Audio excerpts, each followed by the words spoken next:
Previously on Reincorporated. I've got a fuel leak coming from my fuel pump. So I definitely ordered the wrong part.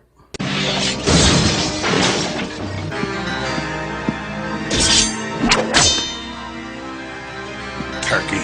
All right, today I'm going to show you how to replace the fuel pressure regulator on a BMW E90 328i.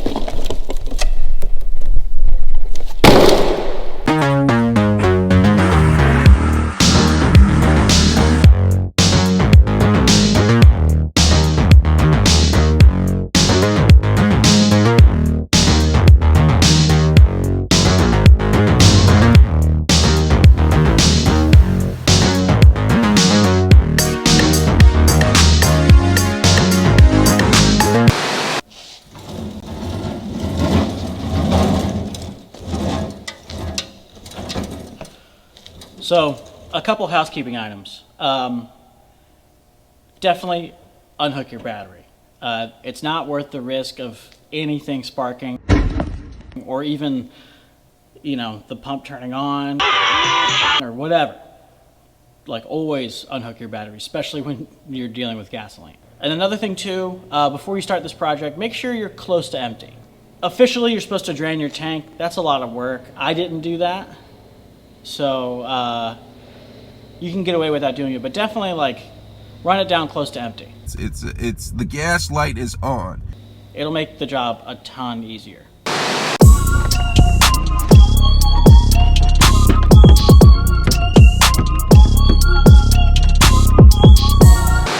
Step 2, remove your back seat. And the back seat, the cushion is not held in with any hardware. It's just pressure clips, so a good yank on either side will get them out. And then reverse process putting it back in, by the way. You just put it in place and then push down hard.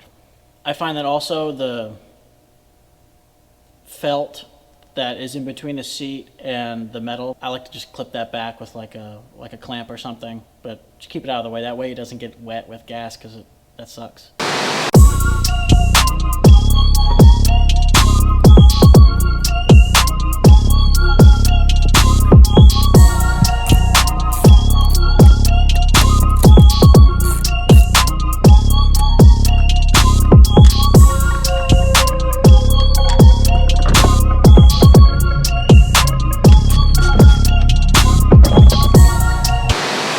Step 3, disconnect all electrical connectors, and this is going to apply for both the fuel pressure regulator and the fuel pump. There's a retaining ring that technically BMW uses a special tool to get out. You can use like a flathead screwdriver and a hammer, or like a punch and a hammer. You'll see in the video that's what I used. It takes a little work. You gotta get it the right angle and hit it pretty hard, but be sure not to damage it, because you'd have to order that part, and that's gonna take a while to get. Another tip with these plastical electrical connectors, do not force them. They will break.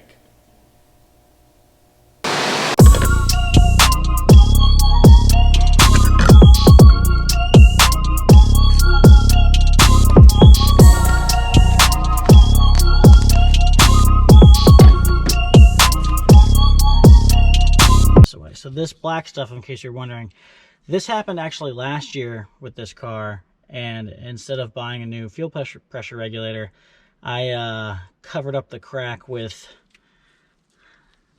this stuff, Marine Tex, and it lasted for like literally a year. So I don't necessarily recommend it, but it was good in a bind.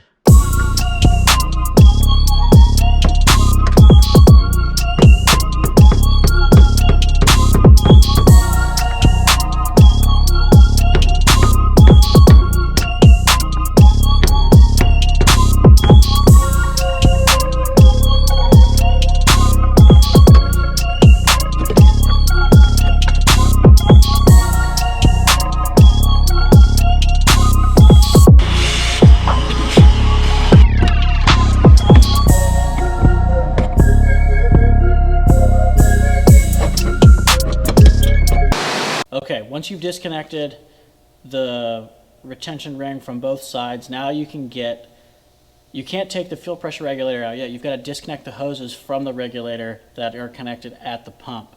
So now go to the other side, disconnect those hoses, and then you can come back and pull the regulator out. Oh, one other tip too, when you've got the covers off and you've got the pumps out, either the fuel pump or the fuel pressure regulator, be careful about what is near and what could fall in the tank, because you don't want anything in that gas tank.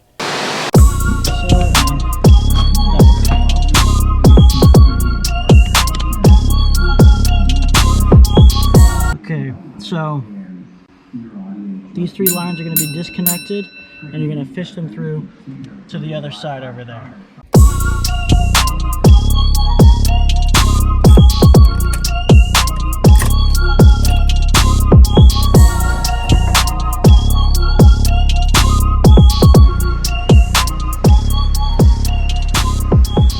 Okay, the old fuel pressure regulator is out and the new one is ready to go in.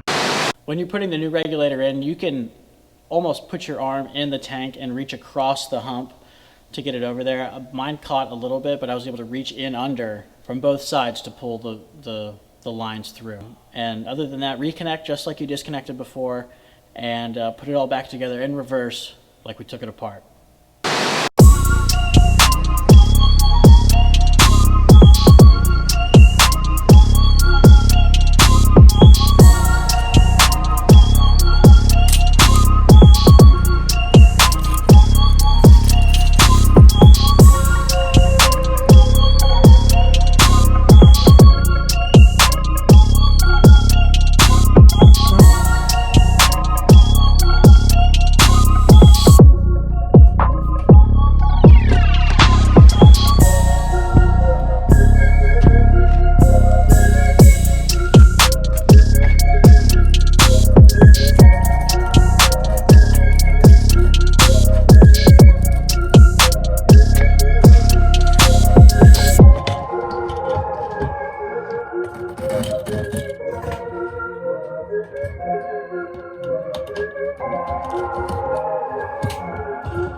When you start it, it will take a couple cranks because there's no pressure in the system anymore, so it's got to build pressure back up before it'll start. But don't be worried, it should start. Then check for leaks, and if it's no leaking and it seems to be running well, give it a few revs to make sure that it's getting enough gas and pressure's building correctly.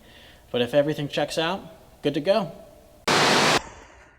Okay, once you've buttoned everything up, reconnect your battery and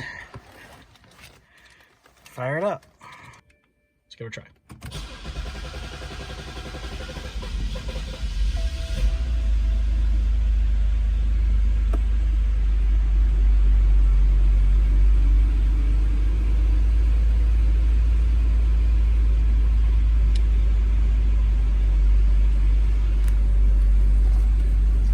Also, if you have an all-wheel drive car, the quick way to take care of this, let's go all the way to the left, all the way to the right, back to center. And look.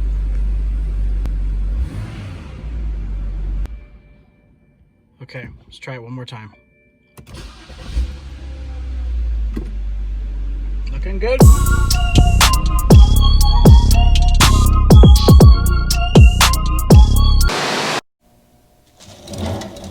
Also, I realized that I don't have an E90, I have an E91. E90 is just an easier search term, and that's why I put it in the title. Thanks.